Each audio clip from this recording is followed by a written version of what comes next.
Hello everybody and welcome to United Realm. Manchester United 2, Southampton 2, and a big opportunity missed by Manchester United to go third. But this is football.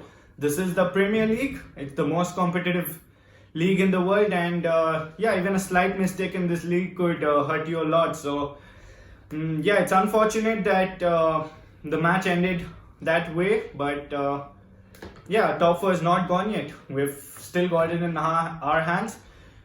We have to win the next three games.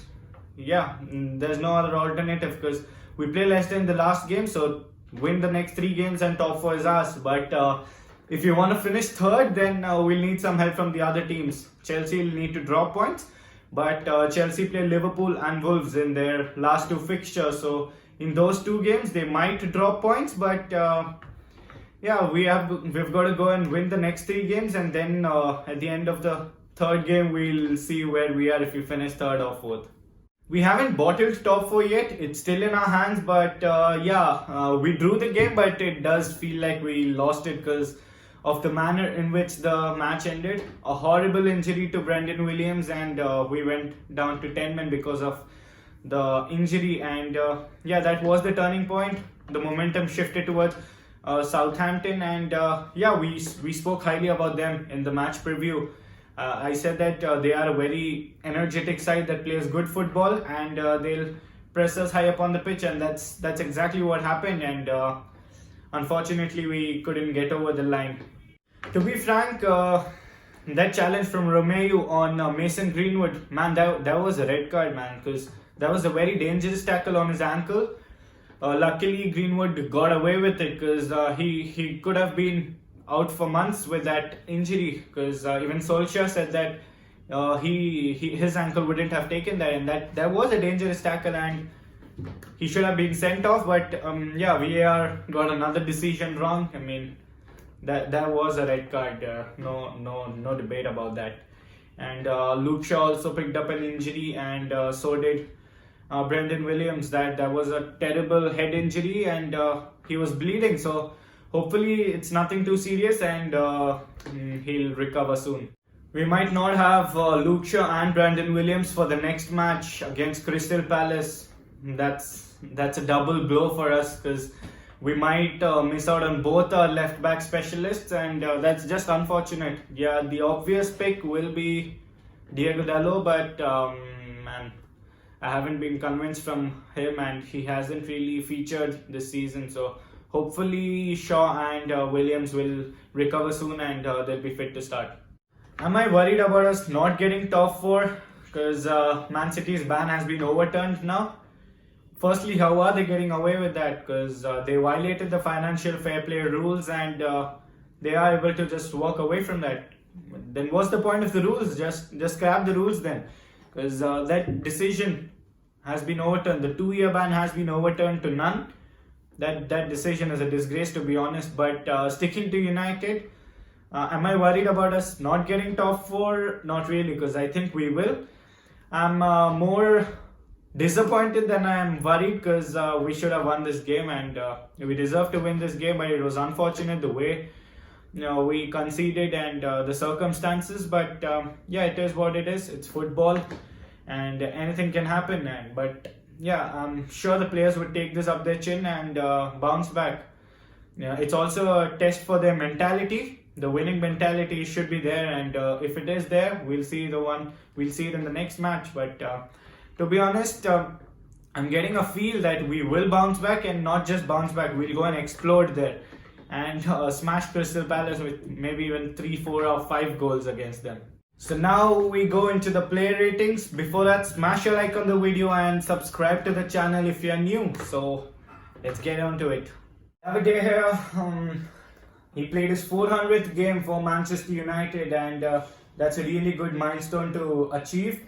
So congratulations to De Gea on reaching this mark. And in the first 2 goals, he couldn't have done any better, to be honest. It wasn't his fault, and he made a world-class save. I think it was from Nathan Redmond. That save was just amazing. He knew exactly what Redmond was going to do, and he got his positioning right, and that save was world-class. So There he'll get an average 6. Not a bad display from him, but an average 6 it is. Wan-Bissaka gets a 6 as well.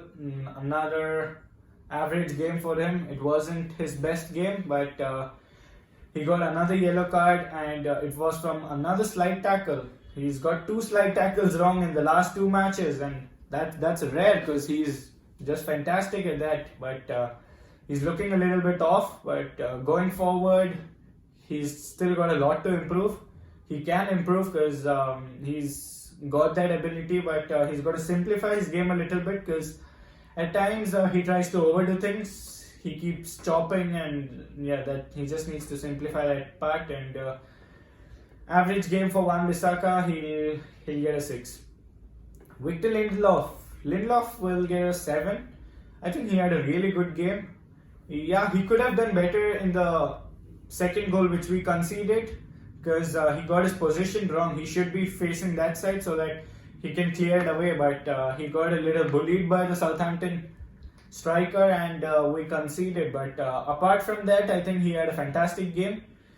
He won the aerial duels, and he made some great interceptions. So if we won the game, I would have given him an 8 for sure because he was really good. But Lindelof gets a 7.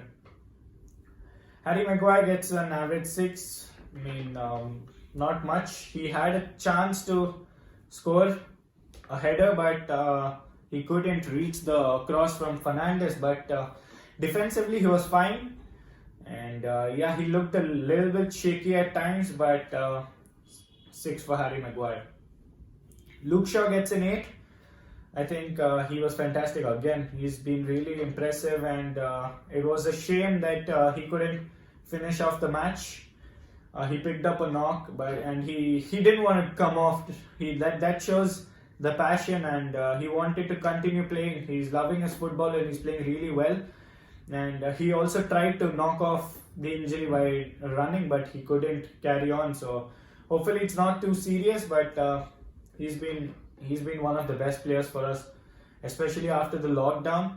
He's making some fantastic forward runs, and Marcus Rashford and Luke Shaw on the left side. That's a really good combination because they are gelling well, and Shaw is making some fantastic runs. He's getting past even Rashford, and he's getting into good positions. The assists and goals will come from Shaw, and fingers crossed with his injury. Hopefully it's not very serious. Nemanja Matic will get a 7. He did a fine job. In the match preview, we spoke about the importance of Matic, and he had a decent game.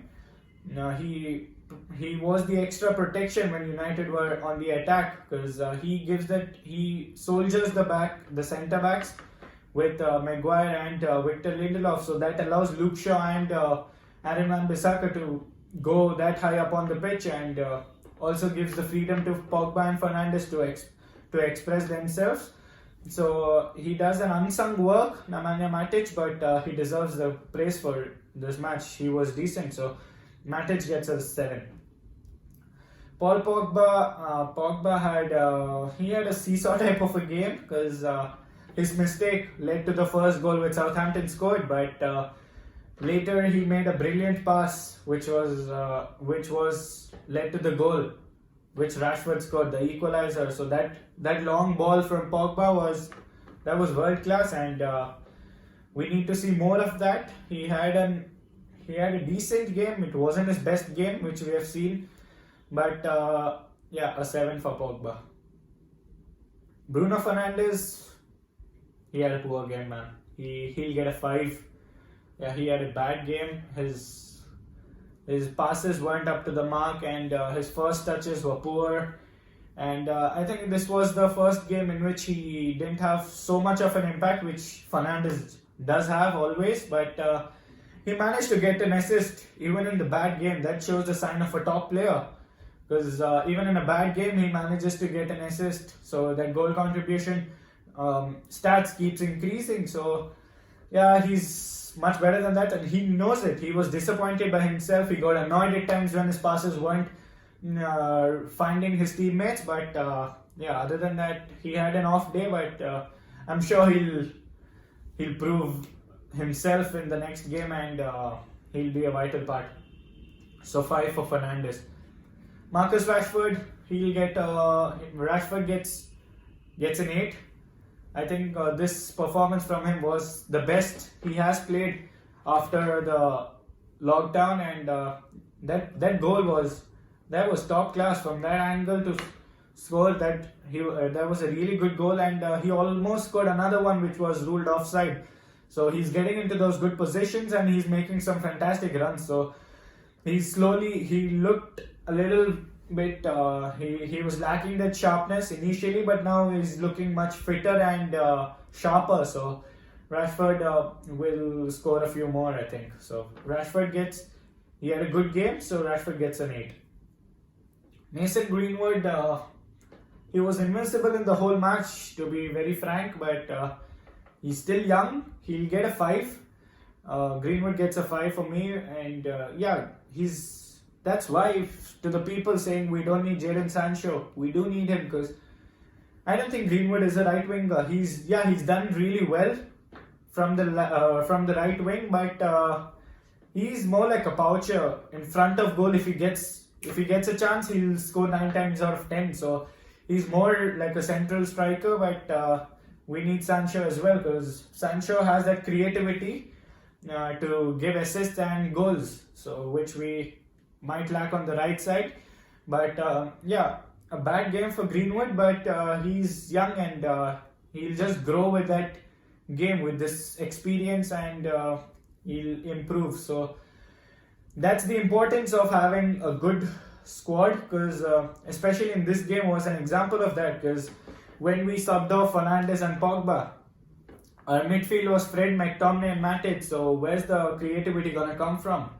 So that's the importance of having a good bench, because in these games, which will be a tight game, you need to have good options on the bench who can be game changers, who when called upon, they'll deliver and win us the game. So that's why a Grealish or maybe a Sancho is a must. And maybe even a Grealish is important to the squads, because in these tight games, we should have quality on the bench who can provide us the goals or the assists. So Greenwood, he'll get a 5. Anthony Martial is my man of the match. Martial gets a 9. He had a fantastic game. That goal was top class, and that control in the first goal which Rashford scored, that control from Martial to the pass from Pogba, that was world class, man. And he squeezes in to Rashford. He had like 4 defenders surrounding him, but he manages to squeeze it off to Rashford, and Rashford scores the equalizer. So Martial, he had a fantastic game. He's been really proving the critics wrong, and very happy for Anthony Martial. He was disappointed. It was a good thing to see that the players were disappointed when we didn't get the win, and we need to fight back in the next match and get the 3 points. So Martial is my man of the match, and he'll get a 9 for today's performance. Not the result we wanted, but when you go down to 10 men due to an injury and then you concede in the last few minutes of the game, that result is a hard one to swallow. But we've got to keep our heads up and focus on the next game, because we haven't bottled top 4 yet. It's still in our hands, and so let's not dwell on this result much, because it's still not over. So thanks everyone for watching. Smash a like on the video and subscribe to the channel if you're new, and hit that bell icon so that you get notified about the future videos, and I'll speak to you all soon. Till then, peace.